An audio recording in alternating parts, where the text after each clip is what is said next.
بسم اللہ الرحمن الرحیم نحمدہ ونصلی علی رسولہ الکریم وعلی آلہ واصحابہ اجمعین۔ ناظرین محترم، یہ ہمارا دروس سیرت کا سلسلہ جاری ہے۔ گزشتہ 2 نشستوں میں ہم نے مطالعہ سیرت کی ضرورت و اہمیت اور اعجاز سیرت کے چند پہلوؤں پہ اختصار کے ساتھ کچھ باتیں کی ہیں۔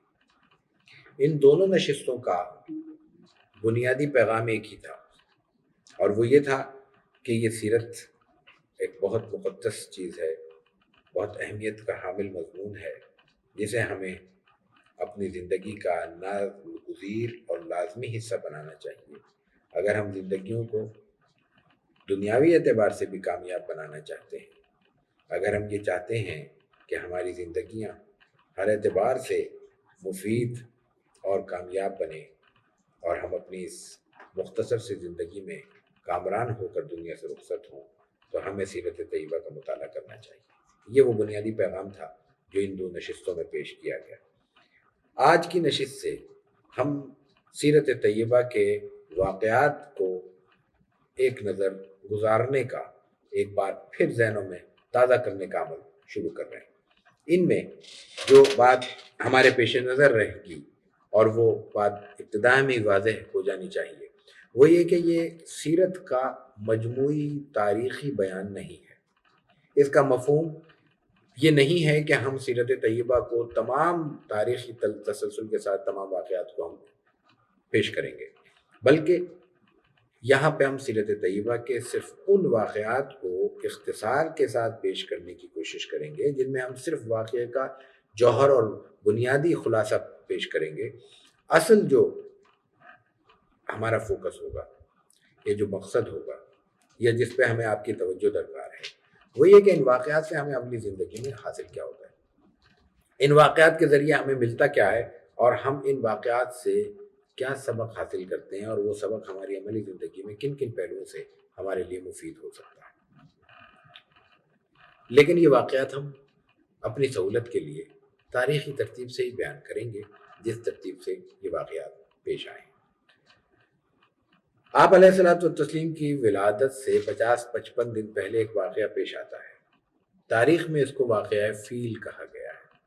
قرآن حکیم میں پوری سورت سورہ فیل پارہ ام کے بالکل آخر میں موجود ہے۔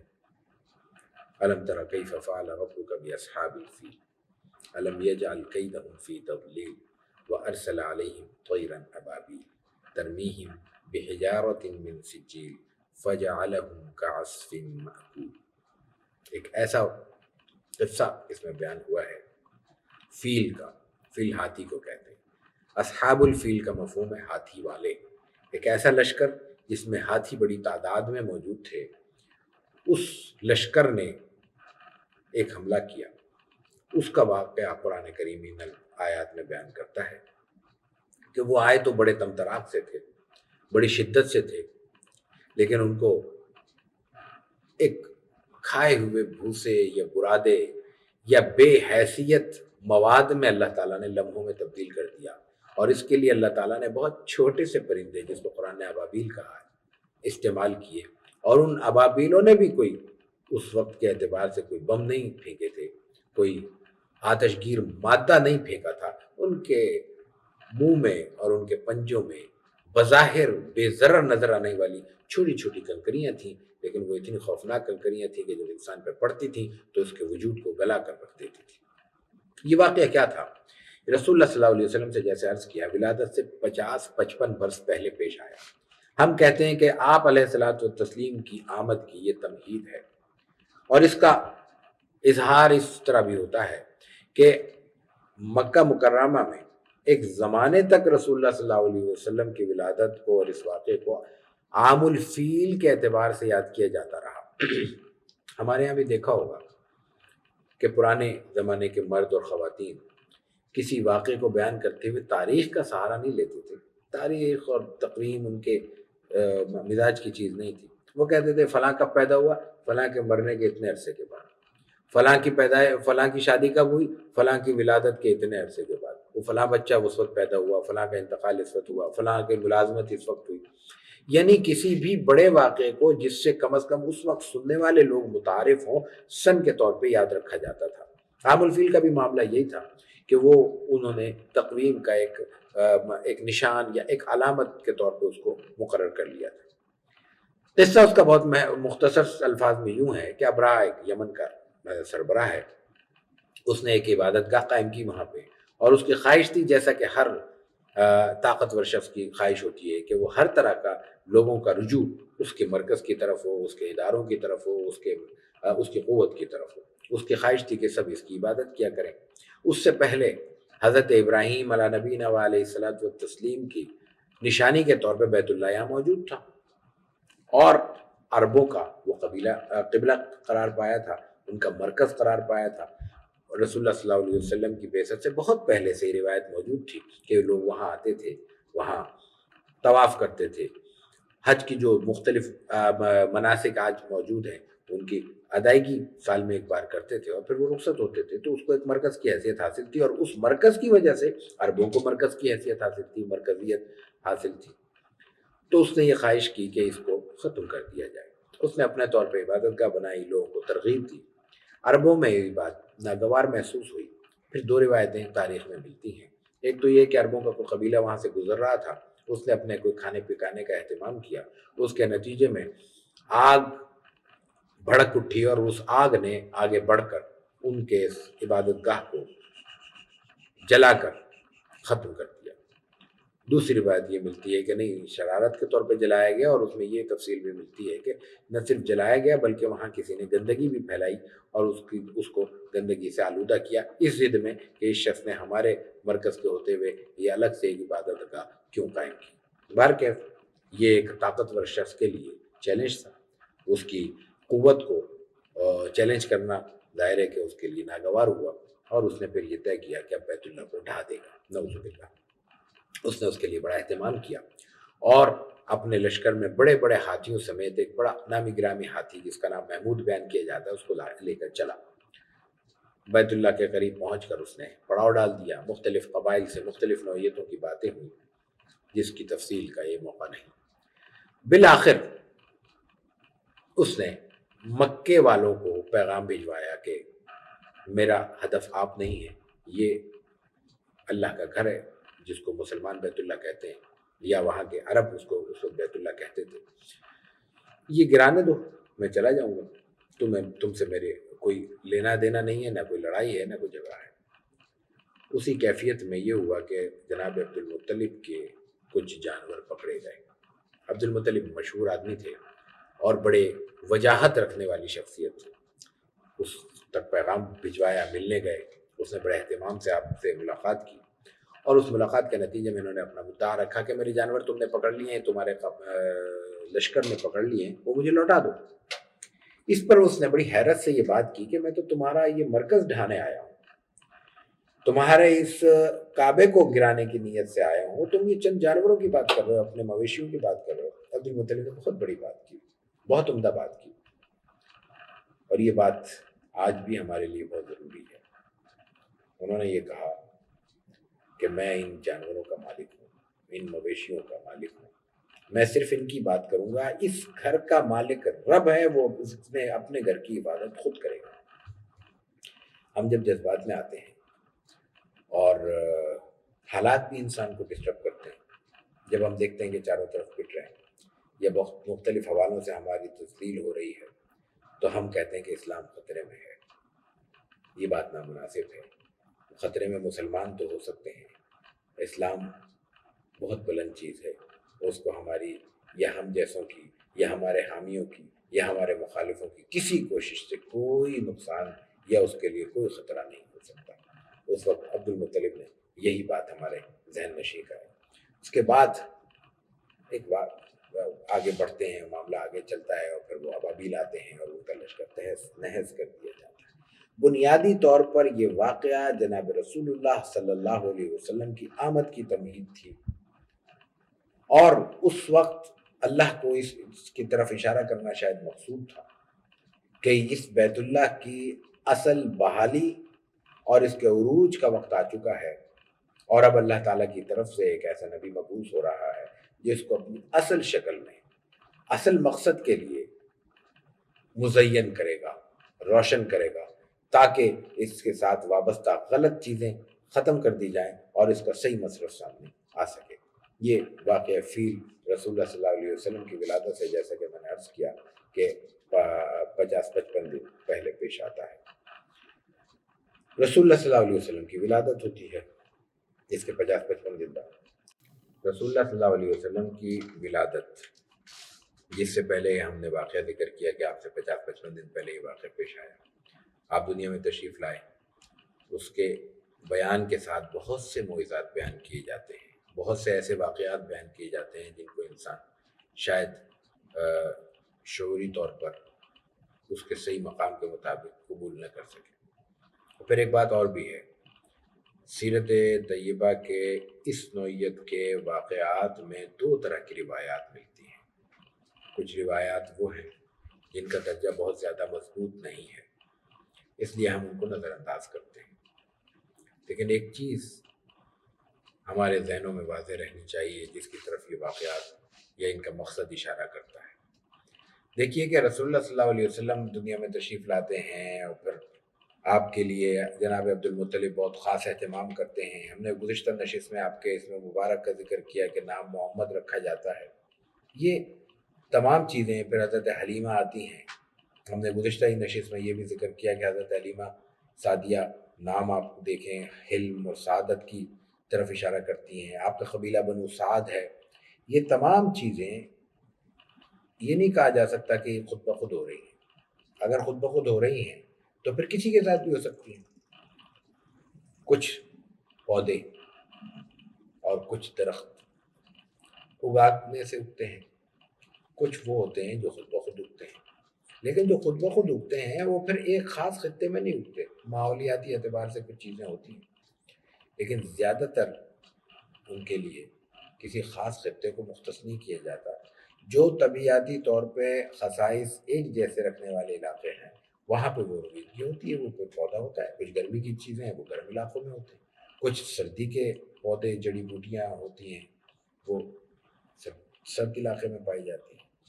لیکن یہاں سارے اتفاقات، سارے واقعات رسول اللہ صلی اللہ علیہ وسلم کی ایک ذات کے ساتھ وابستہ ہوتے ہیں۔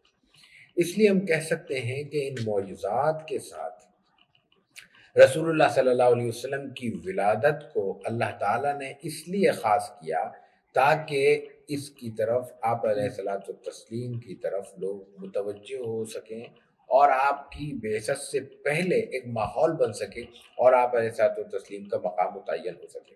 قرآن حکیم ہی کے مطابق جب رسول اللہ صلی اللہ علیہ وسلم تشریف لاتے ہیں تو قرآن حکیم آپ کی گواہی دیتا ہے کہ یہ ایک تو یہ بات کہی جاتی ہے کہ تمام انبیاء کی طرح آپ بھی انہی میں سے مبعوث ہوئے، باہر کے نہیں ہیں۔ جو بشر باہر سے آتا ہے اس کے خاندان کا علم نہیں ہوتا، اس کی جوانی اور نوجوانی کا علم نہیں ہوتا، اس کی شخصیت اور اٹھان کا اور اس کی ساخت کا علم نہیں ہوتا۔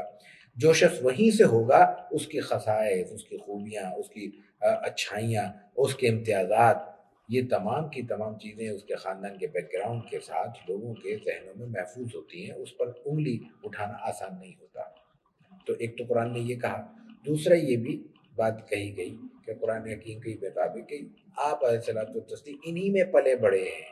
تو دونوں باتیں یہاں پہ وضاحت کے ساتھ پیش کی۔ اس کا مفہوم یہی تھا کہ ایک طرف آپ کی ولادت کے ساتھ یہ معجزات مختص کیے گئے اور دوسری انہی میں سے آپ کو اٹھا کر لوگوں کو 40 برس کے بعد یہ پیغام دیا گیا کہ یہ شخص جو ایک پوری زندگی رکھتا ہے، ایک تعارف رکھتا ہے، ایک امتیاز رکھتا ہے، اس شخص کی بات کو نظر انداز کرنا آسان نہیں ہوگا، اور اگر تم نظر انداز کرو گے تو اپنا ہی نقصان کرو گے۔ اگر تم اس کی بات نہیں مانو گے تو اپنی ہی راہ کھوٹی کرو گے۔ جو شخص اچھائی کی، خوبیوں کی، نیکیوں کی تلقین کرتا ہو اس کو اپنی اس تلقین سے کوئی فائدہ نہیں ہو سکتا، اور اس کی اس تلقین کو نہ مان کر کسی کو فائدہ نہیں حاصل ہو سکتا۔ تو معجزات رسول اللہ صلی اللہ علیہ وسلم کی ولادت کے ساتھ اور آپ کے ساتھ خاص حالات پیدا کر کے اللہ تعالیٰ نے لوگوں کو اس جانب توجہ دلائی کہ ایک شخصیت آ رہی ہے، اس کے لیے اپنے آپ کو تیار کر لو، اور اس کے پر ایمان لانے کے لیے اپنے ذہنی طور پر اپنے طور مقام پہ ہر ایک شخص تیار ہو جانا چاہیے۔ آپ علیہ الصلوۃ والتسلیم کی ولادت کے کچھ عرصے کے بعد آپ نے اپنا تجارتی سلسلہ شروع کیا، اور اسی تجارتی سلسلے کے دوران ایک واقعہ پیش آتا ہے، ایک لڑائی ہوتی ہے۔ اس کو تاریخ کے، عربوں کی تاریخ کے الفاظ میں حرب فجار کہتے ہیں۔ حرب لڑائی کو کہتے ہیں، اور فجار گناہ کی لڑائی۔ عربوں کے ہاں 4 ماہ مقدس تھے، ان مہینوں میں وہ لڑا نہیں کرتے تھے۔ نہ صرف یہ کہ لڑتے نہیں تھے، بلکہ لڑائی کو انتہائی غلط اور گناہ کا کام تصور کرتے تھے۔ قصہ بہت طویل ہے، لیکن ہمیں یہاں قصہ بیان کرنا مقصود نہیں ہے۔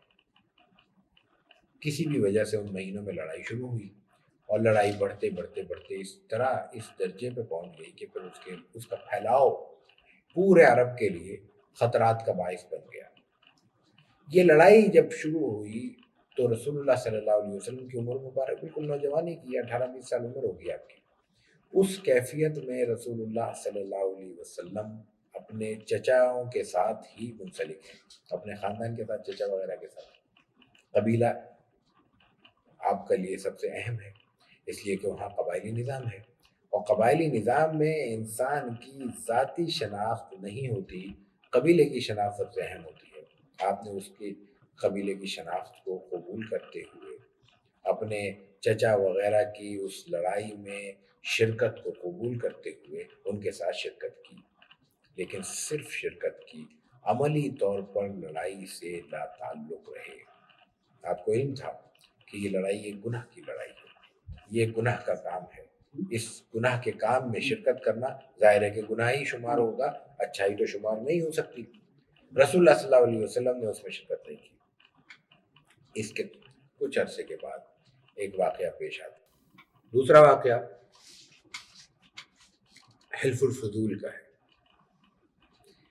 ترتیب کے اعتبار سے رسول اللہ صلی اللہ علیہ وسلم کی سیرت مبارکہ میں درمیان میں 1-2 اہم واقعات اور بھی آتے ہیں جن کو ہم آئندہ نشست میں بیان کریں گے، لیکن اپنے پیغام کے اعتبار سے یہ واقعہ ہماری دانش میں حرب فجار کے ساتھ ہی بیان ہونا چاہیے، جس کی وضاحت ہم آگے چل کے کرتے ہیں۔